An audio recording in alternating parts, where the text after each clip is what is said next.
Bismillahirrahmanirrahim.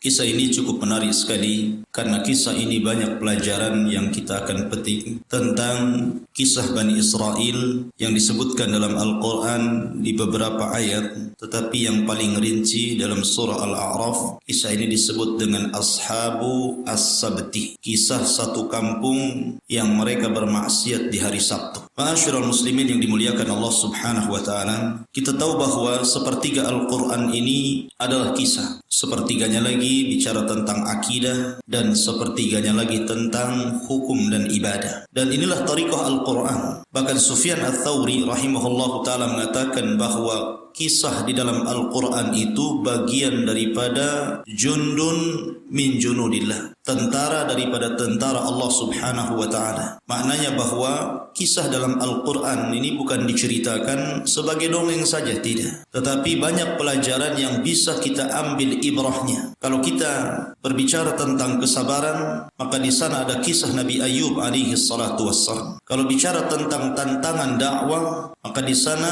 ada kisah Nabi Allah Ibrahim alaihi salatu wassalam dan para nabi yang lainnya. Kalau di sana kita cerita tentang perdebatan, bagaimana Ibrahim berdebat dengan Namrud. Kalau kita cerita tentang orang-orang yang menyelamatkan diri dari kezaliman raja untuk menyelamatkan agamanya, maka di sana ada Ashabul Kahfi. Kalau kita bicara tentang fitnah harta, minggu yang lalu kita sudah dijelaskan tentang kisah Sahibul Jannatain. Dan begitulah Al-Quran. Banyak kisah-kisah yang kisah itu sebenarnya menenangkan hati kita, bahwa kalau kita tertimpa sesuatu, orang-orang sebelum kita sudah ditimpanya, sehingga kita semakin mantap hati kita untuk semakin dekat kepada Allah Subhanahu wa taala. Kisah Ashabus Sabti ini cerita tentang Bani Israel, dan Anda tahu bahwa Bani Israel ini kaum yang sangat aneh sekali, berbeda dengan kaum-kaum yang lainnya, baik sesudah ataupun sebelumnya, sehingga Allah Subhanahu wa taala utus kepada mereka nabi yang sangat sabar, Nabi Musa alaihi salatu wassalam. Sehingga Nabi sallallahu alaihi wasallam bersabda bahwa Musa sudah banyak diuji oleh Bani Israel, fasabara, tapi dia tetap sabar. Karena Bani Israel ini seorang atau umat yang sangat degil, yang sangat keras kepala. Terkadang mereka tidak mau beriman kecuali melihat mukjizat. Anda bisa bayangkan ketika Bani Israel diselamatkan oleh Musa alaihi salatu wassalam dari kejaran Fir'aun, dan mereka bertahun-tahun diperbudak di Mesir. Kemudian diselamatkan Musa alaihi salatu wassalam dan Fir'aun ditenggelamkan.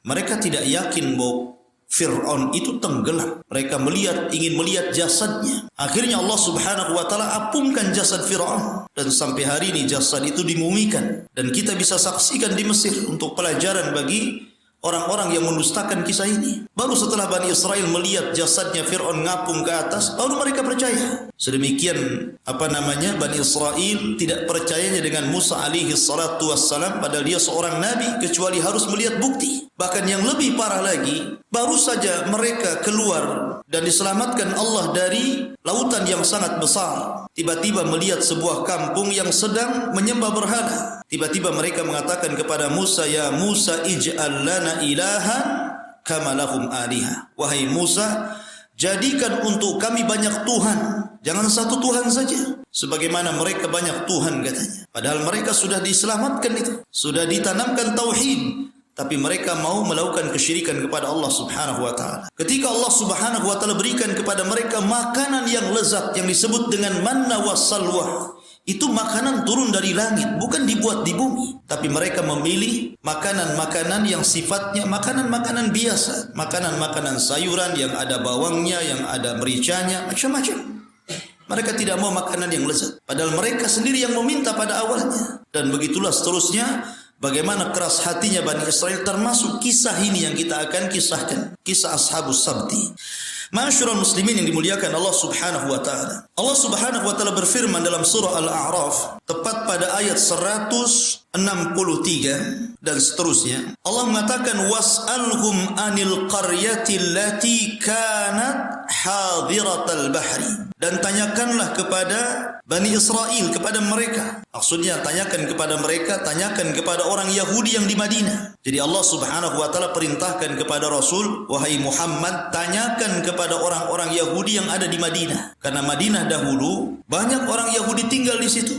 Di sana ada Bani Quraidah, di sana ada Bani Qunaiqah, di sana ada Bani Nadhir. Itulah kabilah-kabilah Yahud sebelum Nabi SAW hijrah dari Mekah ke Madinah. Maka Allah Subhanahu wa taala tanya kepada mereka orang-orang Yahudi, "Anil qaryati allati kanat hadiratal bahri."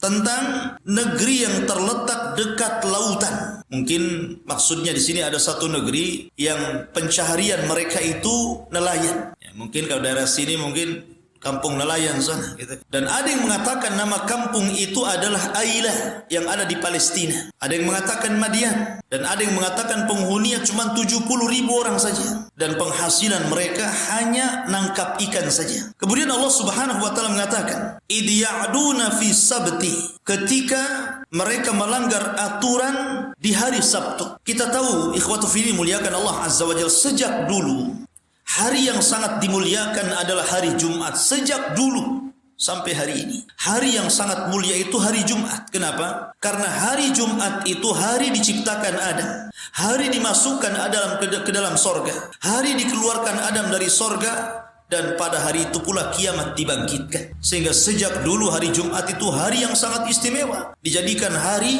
untuk meluangkan waktu untuk beribadah kepada Allah Subhanahu wa taala. Tapi orang-orang Yahudi tersesat dari hari ini. Mereka tidak mau milih hari Jumat, tapi justru mereka memilih hari Sabtu. Alasan mereka, karena Allah Subhanahu wa taala ketika menciptakan langit dan bumi itu dimulai dari hari Ahad dan diakhiri hari Jumat. Berarti 6 hari. Laqad khalaqnas samawati wal ardh fi sittati ayyam. Dan kami ciptakan langit dan bumi itu pada 6 hari. Maksudnya diawali hari Ahad dan diakhiri hari Jumat. Kemudian mereka mengatakan berarti hari Sabtu adalah hari istirahat Allah. Allah cuti pada hari ini. Makanya kemudian mereka menjadikan hari Sabtu, kalau Allah saja cuti artinya tidak melakukan aktivitas, maka juga kami akan jadikan hari ini hari cuti mereka. Maka mereka menjadikan hari Sabtu sebagai hari ulang tahun mereka. Hari untuk menghususkan diri beribadah kepada Allah Subhanahu wa taala dan tidak melakukan aktivitas dunia.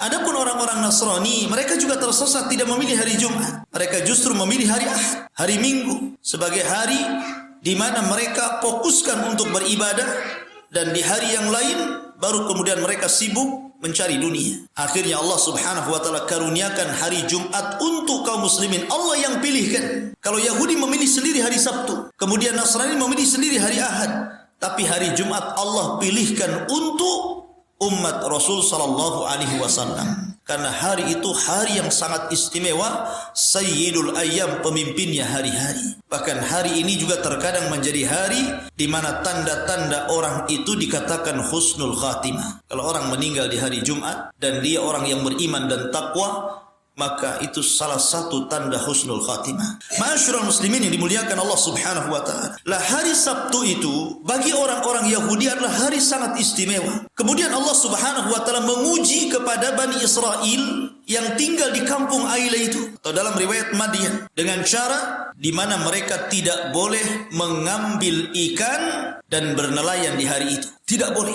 haram hukumnya. Akhirnya mereka pun lama tidak mau mendekati hari Sabtu. Memang mereka fokuskan hari Sabtu itu untuk beribadah. Mereka tidak mau menjadikan hari Sabtu itu untuk aktivitas dunia. Mereka tinggalkan hari Sabtu itu untuk aktivitas nelayan. Memang mereka gunakan untuk ibadah. Tapi rupanya Allah Subhanahu wa taala berfirman, Allah uji mereka. Id ta'tihim khitanuhum yauma sabtihim surra'an wa yauma la yasbituna la ta'tihim. Apa kata Allah? Ini ujian bagi mereka. Ketika datang kepada mereka ikan-ikan yang berada di sekitar mereka terapung-apung di permukaan air. Padahal pada hari-hari yang bukan Sabtu, ikan itu tidak datang. Jadi hari Sabtu itu digoda Bani Israel itu. Tiba-tiba ikan itu loncat-loncat di lautan. Sementara di hari yang lain tidak nampak ikan itu. Akhirnya kemudian ada sebagian Bani Israel memeras otaknya itu. Macam mana caranya menangkap ikan di hari Sabtu, tetapi bukan hari Sabtu. Akhirnya kemudian mereka memasang jaring di hari Jumat untuk ikan hari Sabtu dan ditangkapnya hari Ahad. Bayangkan. Ya. Mereka melakukan khilah namanya. Yukhadi'unallaha walladzina amanu. Mereka hendak menipu Allah dan menipu orang-orang yang beriman. Mereka pasang jaring hari Jumat untuk ikan hari Sabtu, diangkatnya hari Minggu. Disinilah bentuk pelanggaran Bani Israel. Dan rupanya khilah ini pun terjadi kepada umat Muhammad. Berapa banyak orang-orang yang hendak menipu Allah. Orang-orang yang kemudian mereka suka memakan riba. Supaya tidak terkesan riba, diganti namanya menjadi bunga. Gitu kan. Kan indah bunga itu. Siapa yang tidak ingin bunga? Terkadang seorang laki-laki ingin menggoda wanita pun pakai bunga. Sehingga kemudian khilah. Dulu khamr itu nampak gitu kan, ada botolnya, ada capnya. Sekarang tidak nampak lagi. Sudah jadi makanan enak, sudah jadi minuman enak gitu kan. Karena terkadang orang-orang yang di restoran-restoran mewah itu terkadang juga pakai alkohol kan begitu. Mau ada alasan apapun, karena saya juga pernah berdialog, Ustaz, kalau alkohol sudah dimasukkan dalam panas sekian derajat itu 0,%. Kita tidak membahas 0,%, tapi Anda tuangkan di situ. Karena Nabi SAW yang mengatakan, bahwa kullu muskirin khamrun wa kullu khamrin haramun. Setiap yang memabukkan khamr dan setiap khamr adalah haram. Kalau hadis ini sampai di sini, mungkin ada orang yang berpikir, saya minum tidak mabuk Ustaz, berarti tidak khamr. Nabi SAW tidak hendak mempermainkan pikiran orang. Makanya Rasul melanjutkan hadisnya, walaupun sedikit mabuk ataupun tidak mabuk. Artinya bahwa tidak lagi ada permainan di sini. Ya. Tidak lagi orang berpikir, saya nggak mabuk minum segelas. Kalau minum 3 botol baru gitu kan. Tapi Nabi SAW mengatakan, walaupun sedikit mabuk ataupun tidak mabuk, haram. Walaupun dimasukkan ke dalam makanan kan nggak mabuk, tetap haram. Itulah khilah. Orang-orang ini hendak menipu Allah dan Rasulnya dan orang-orang yang beriman. Ataupun mungkin seseorang wanita yang ditalak 3 sementara ingin kembali kepada suaminya. Akhirnya dibuat tipu-tipuan. Nyewa orang, kemudian menikah dalam 1 malam, kemudian disuruh diceraikan supaya kembali kepada suaminya yang pertama. Karena kalau wanita sudah talak 3 tidak mungkin kembali kepada suami yang pertama kecuali menikah lagi dengan suami yang kedua, diceraikan baru kembali. Akhirnya dibuat sandiwara. Allah mau ditipu dia. Ya, dia sewa orang, suruh nikah, kemudian dibayar, ceraikan juga malam itu, baru kemudian seseorang menikahkan kembali dengan suami yang pertama. Ini khilah. Tidak boleh seperti ini. Tetap haram, tidak sah pernikahannya. Maka ini ciri-ciri Bani Israel. Ini ciri-cirinya apa? Orang-orang Yahudi Bani Israel. Mereka suka menipu Allah Subhanahu wa ta'ala. Kemudian kadzalika nabluhum bima kanu yafsukun. Begitulah kami uji mereka terhadap apa yang mereka telah melakukan kefasikan. Dari sini ikhwatu fiddin yang dimuliakan Allah Subhanahu wa taala, terjadi pelanggaran bagi Bani Israel. Jadi ketika mereka memasang jaring hari Jumat untuk ikan hari Sabtu, kemudian dipanen hari Minggu, lama mereka melakukan seperti ini, rupanya tidak ada adab yang turun. Tidak ada alamat-alamat Allah Subhanahu wa taala akan mengirimkan bencananya. Akhirnya kemudian mereka mencoba bukan pasang jaring hari Jumat lagi, mereka mulai hari Sabtu ngambil ikan. Mulai berani itu. Karena apa? Tidak turun adab. Akhirnya mereka berani hari Sabtu. Begitulah maksiat. Yang namanya maksiat itu Ibu Bapak, pasti yatawallad, pasti akan melahirkan maksiat yang berikutnya. Sama dengan ketaatan. Orang yang rajin ibadah itu akan melahirkan ibadah yang lain. Orang kalau rajin solat wajib, kemudian rajin solat sunnah di siang hari, tidak mustahil dia mampu melaksanakan sunnah di malam hari. Karena sudah terbiasa solat di siang hari. Tapi kalau orang tidak pernah solat di siang hari, ngaku rajin solat malam, dustakan tuh kata-katanya. Kenapa? Mana bisa siang hari panas-panas dia tidak melaksanakan solat sunnah, malam-malam ngaku yang dingin gitu kan. Ngaku solat malam. Dari mana? Karena kebiasaan itu kan berawal dari yang mudah dulu. Orang biasa puasa Senin Kemis, kemudian disusul Ayyamul Bid, dia bisa melaksanakan Daud karena terbiasa puasa. Kalau ujuk-ujuk kemudian antum ingin puasa Daud, gak akan sanggup.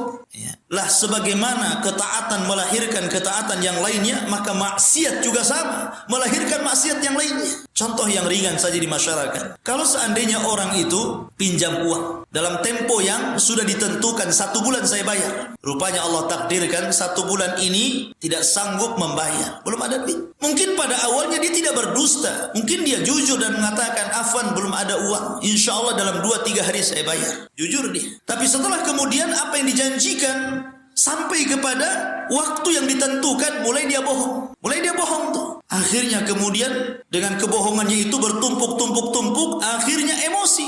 Ya kan? Yang emosi bukan yang nagih hutang, dia pula yang ditagih yang emosi gitu. Si bolak-balik saja, nggak ada duit saya. Kan gitu.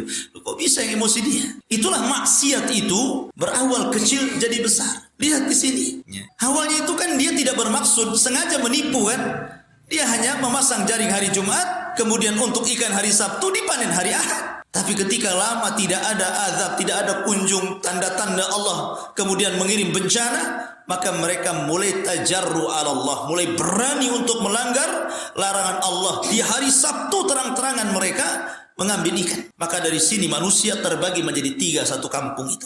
Jadi satu kelompok memang yang kurang ajar, yang fasik ini, yang melanggar ketentuan Allah. Mereka mencari ikan di hari Sabtu. Yang satu kelompok lagi diam saja, tidak mau menasihati dan juga tidak ikut terlibat dalam pencarian ikan. Dan kelompok yang ketiga ini yang berusaha untuk menasihati agar mereka menghentikan perbuatan itu karena nanti azab Allah akan turun kepada mereka.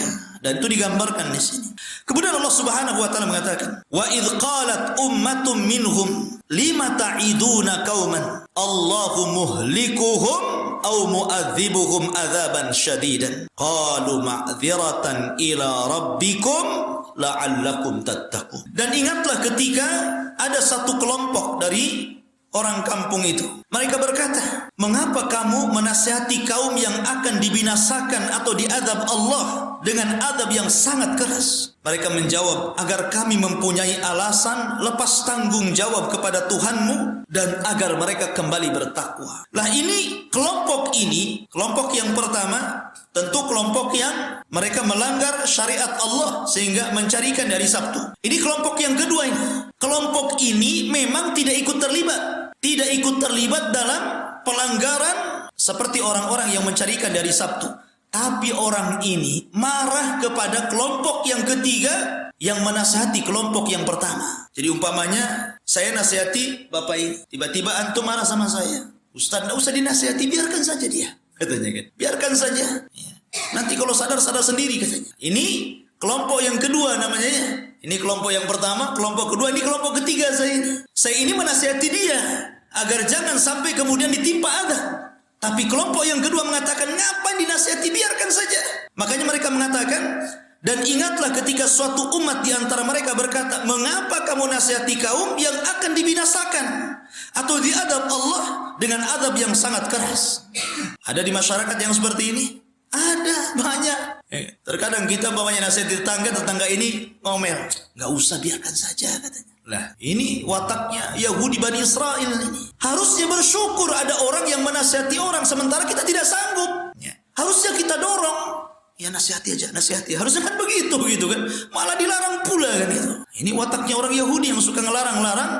Memang dia tidak bermaksiat, tidak ikut terlibat dalam maksiat, tapi jangan kemudian melarang orang yang mengingkari kemungkaran. Makanya kemudian kelompok yang ketiga ini mengatakan, agar kami mempunyai alasan di hadapan Allah bahwa tugas kami sudah selesai. Artinya kami hanya menyampaikan, soal sadar atau tidak itu kan urusan Allah. Tetapi kemungkaran tidak bisa didiamkan. Kemungkaran itu harus dihapus. Karena Allah Subhanahu wa taala berfirman, "Fattaqu fitnatan la tusibanna alladziina dzalamu minkum khassa." Hendaklah takut kalian kalau seandainya Allah Subhanahu wa taala telah mengirimkan fitnahnya, azabnya kepada kalian, yang kena bukan orang-orang zalim saja secara khusus, tapi orang-orang yang baik yang diam membiarkan kezaliman itu terkena imbasnya, kata Allah. Itulah pentingnya kita melakukan ingkar kemungkaran itu, supaya kalau seandainya azab Allah turun, kemudian kita ikut terlibat juga terkena azabnya,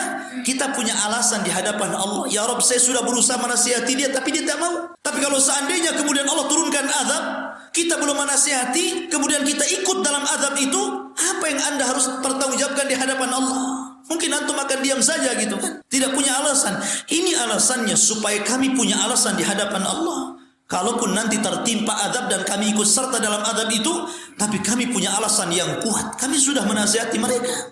Jadi jangan kemudian kita diam. Jangan diam. Kalau ada orang tetangga kita yang bermaksiat kepada Allah Subhanahu wa taala, tegur dia aja gitu kan. Dan mengingkari kemungkaran itu ada 3 macam. Dan itu tergambar dalam surah Al-Kahfi dalam 3 kisah. Pertama kisah Dzulqarnain, yang kedua kisah Sahibul Jannatain, dan kisah Ashabul Kahfi. Ini 3 kisah ini selaras dengan sabda Nabi SAW.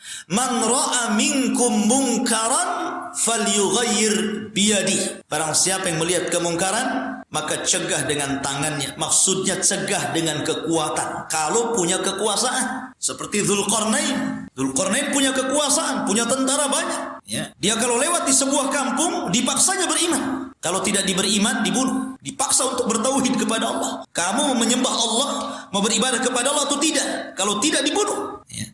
Kalau mereka mau menyembah Allah, mentauhidkan Allah, diperbaiki kampungnya, diajari orang-orangnya, dicerdaskan masyarakatnya. Itulah tugasnya Dzulqarnain. Kenapa mengingkari kemungkaran dengan cara seperti itu? Karena dia punya kekuatan, punya kekuasaan. Jadi kalau Anda di lingkungan Anda jadi RT, jadi RW, kemudian di situ ada maksiat, perzinahan atau apa namanya, Anda bisa usir mereka. Anda punya kekuasaan di situ. Ya. Maka antum mengingkari seperti itu seperti antum posisinya Raja Dzulqarnain. Kamu kalau maksiat di kampung sini, keluar kamu dari sini, kan begitu. Toko tobat. Ya. Kalau nggak tobat, keluar dari sini, jangan maksiat di sini, gitu kan? Itu kalau punya kekuatan. Tapi kalau seandainya maksiat ini kuat, Anda tidak bisa mengingkarinya, justru Anda lemah. Karena orang yang melakukan maksiat ini kuat, maka posisi Anda seperti Ashabul Kahfi. Ashabul Kahfi cuma 7 orang, ya kan? Melawan satu kerajaan, tidak mungkin lah. Ya. Orang yang melakukan kesyirikan itu satu kerajaan. Sementara orang-orang yang mentauhidkan Allah, anak-anak muda ini jumlahnya cuma 6. Ya. 7 dengan anjingnya. Akhirnya apa? Mereka hanya bisa berdakwah dengan hati, hanya mendoakan supaya mereka sadar dari kesyirikannya. Mereka kemudian keluar, kemudian sembunyi di gua. Gak bisa apa-apa, terpaksa sembunyi di gua kan.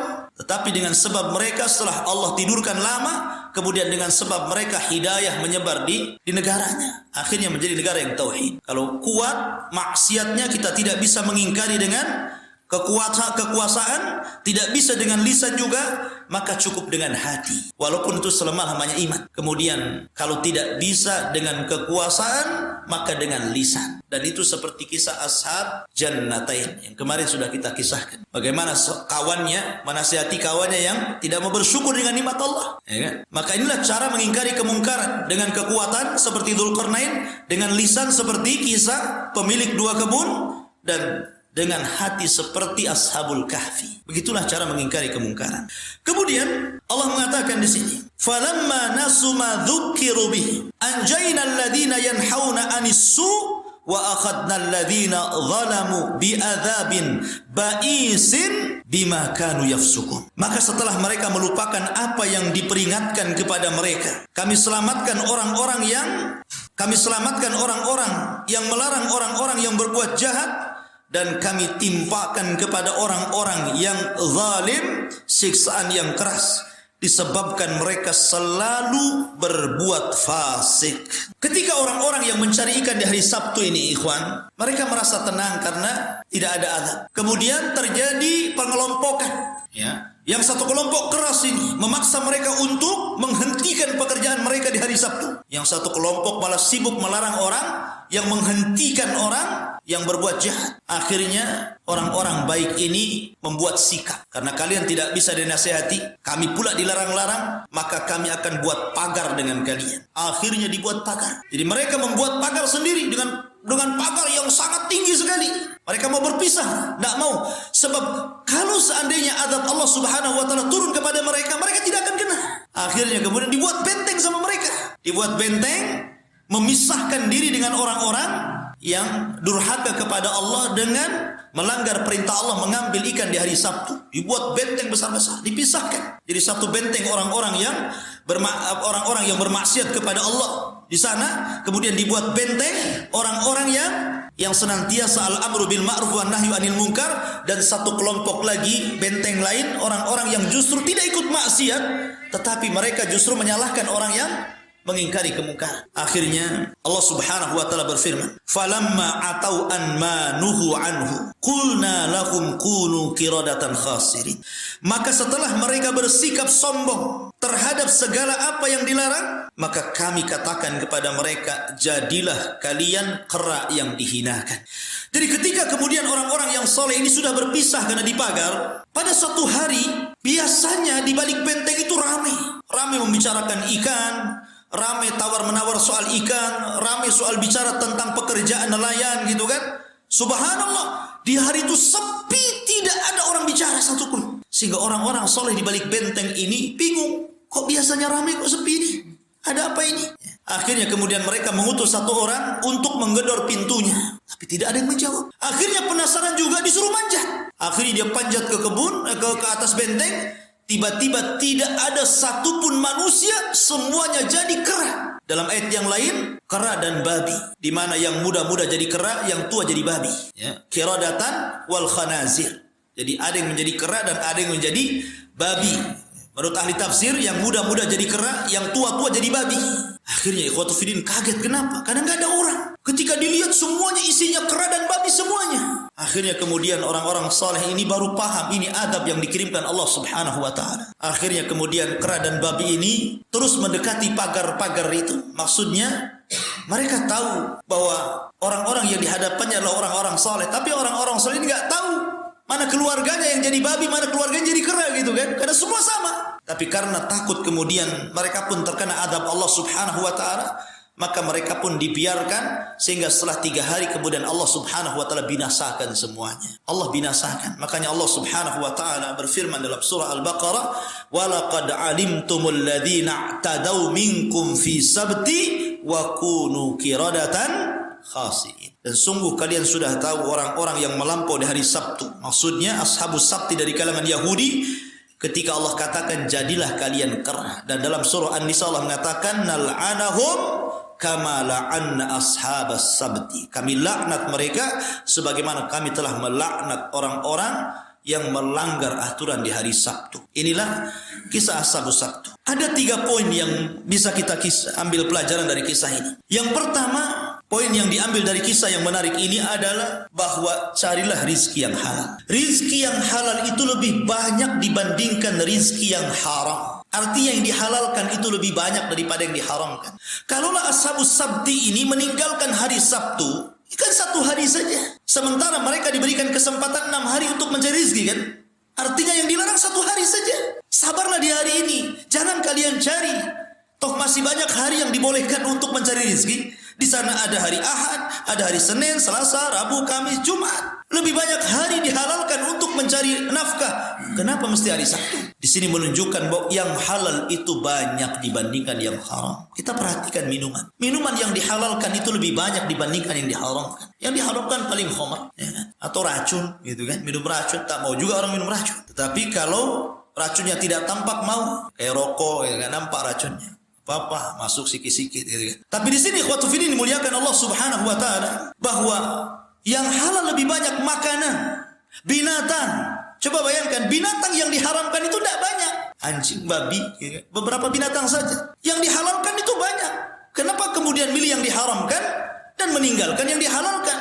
Begitu juga dalam dunia perniagaan, dalam dunia jual beli, yang dihalalkan itu banyak. Kenapa mesti cari yang diharamkan? Makanya satu kisah yang sering saya ceritakan. Di zaman Ali radhiyallahu an datang seorang pengemis, ingin meminta-minta ke rumah Ali radhiyallahu an. Diketuk pintunya, rupanya dia pengemis.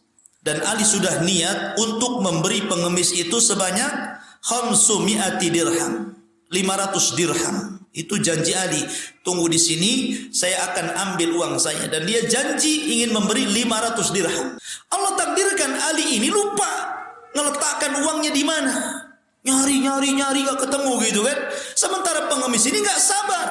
Akhirnya tidak sabar. Rupanya dia melirik ke kudanya Ali. Ada pelana yang bagus. Dicurinya pelana itu. Kemudian dia pergi. Setelah pengemis ini pergi, barulah kemudian Ali radhiyallahu an menemukan uang itu. Ketika hendak dikasih, pengemisnya sudah tidak ada. Yang ada kemudian pembantunya melapor bahwa pelana kudanya hilang. Karena Ali sedang megang duit 500 dirham, maka diserahkan kepada pembantunya, nih uang 500 dirham, karena tadi saya hendak memberikan kepada pengemis, tapi pengemis sudah tidak ada, kau beli pelana itu ke pasar. Akhirnya dia bawa 500 dirham, pergi ke pasar dia. Rupanya di pasar ada orang yang jual pelana. Pas pula harganya 500 dirham. Dibawa pelana itu, serahkan kepada Ali, kata, lah ini kan pelana kita. Yang kamu bilang hilang kok, ini beli di mana, siapa orangnya? Kemudian dijelaskan ciri-cirinya. Kemudian Ali berkata, inna lillahi wa inna ilaihi raji'un. Kalaulah pengemis itu sadar dan sabar untuk menunggu aku mencari uang, tentu dia akan mendapatkan 500 dirham itu dengan cara halal. Tapi dia tidak sadar dan tidak sabar. Akhirnya dia mencuri pelana. Memang harganya sama 500 dirham, tetapi dengan cara haram. Ya kan? Mendingan mana 500 dirham halal atau 500 dirham haram? Ya tentu yang halal, karena halal itu berkah. Ya. Artinya tidak mustahil kalau Allah kasih rizki hari ini 500.000. Kalau kita bisa sabar, kita bisa dengan cara yang halal dapatkannya itu. Tapi banyak orang yang kemudian tergesa-gesa untuk mendapatkan rizki Allah yang 500.000 itu, akhirnya dengan cara curang dia dapat. Ya rizki Allah juga kan begitu, Allah yang kasih, tapi jalurnya ada yang halal, ada yang haram. Akhirnya juga akibatnya berbeda. Yang halal dengan yang haram kan berbeda akibatnya. Yang satu berkah, yang satu tidak berkah. Kemudian pelajaran yang kedua, bahwa kisah ini mengajarkan kita untuk lebih taslim, menerima seluruh putusan Allah dan Rasulnya. Kalau Allah sudah memerintahkan sesuatu, kita katakan sami'na wa ata'na. Itulah sifat orang-orang yang beriman yang Allah katakan dalam Al-Quranul Karim. Di mana sifat-sifat orang-orang yang beriman, mereka mengatakan sami'na wa ata'na. Kami dengar dan kami taat. Tapi lihat orang-orang Yahudi ini. Mereka diberikan perintah oleh nabinya, dan ada yang mengatakan bahwa kisah ini di zaman Nabi Dawud alaihi salatu wassalam, sama dengan kisah Nabi seorang budak soleh namanya Luqmanul Hakim, juga di zaman Nabi Dawud. Jadi ada yang mengatakan kisah ini di zaman Nabi Dawud. Jadi mereka sudah diwanti-wanti oleh Nabi mereka agar jangan menyerobot ikan di hari Sabtu. Ini hari larangan, tidak boleh.